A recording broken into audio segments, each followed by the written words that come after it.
Well, welcome everybody. It's great to be here. This coming week is, believe it or not, the 6th week of ordinary time already, which is hard to believe. This is also the last Sunday of ordinary time that we will have until after Pentecost, because a week from today is Ash Wednesday, which is crazy. Where has the time gone? It's been almost a year since the pandemic started. Our last public mass here, pre-pandemic getting real serious, was March 19th, which was St. Joseph's feast day.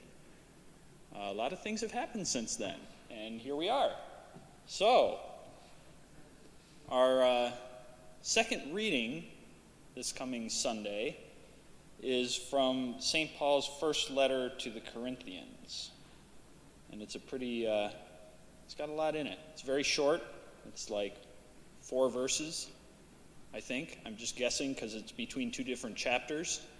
And I'm not sure how long chapter 10 is. But I'm guessing it's about 4 verses long. But there's a lot here.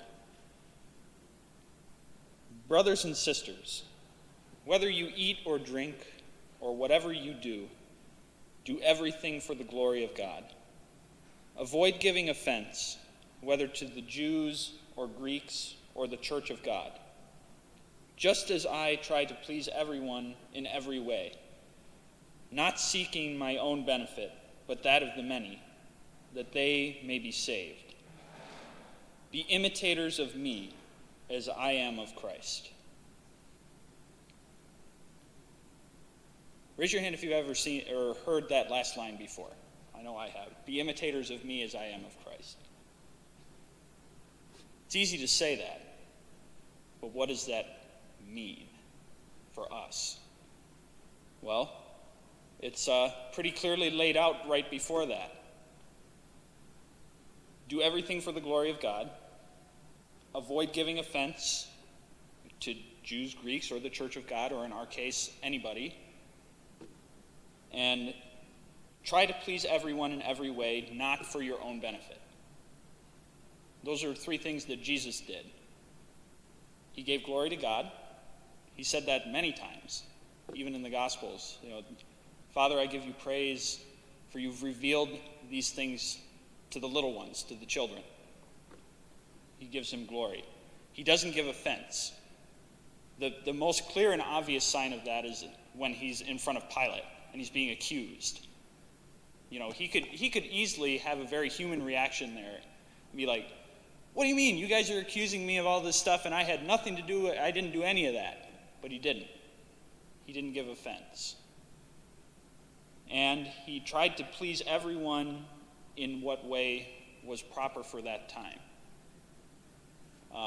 Just earlier today, I live streamed a funeral here, and the gospel was very similar to the one that we heard at Mass tonight, which was Martha and Mary. It was actually, the gospel at the funeral was right after Lazarus had died. And Jesus comes, and Martha says, if you were here, Lazarus wouldn't have died. But it wasn't the right time for Jesus to be there, because Lazarus had to be raised from the dead. And Jesus never did anything for his own benefit. He didn't need to heal anybody to make himself feel better about himself. He didn't need to multiply the loaves to be, oh, look at me, I did this. That's not what he did it for. He did it because there was a purpose behind it. So 3 things, again, for us to do. Give glory to God. Avoid giving offense to others.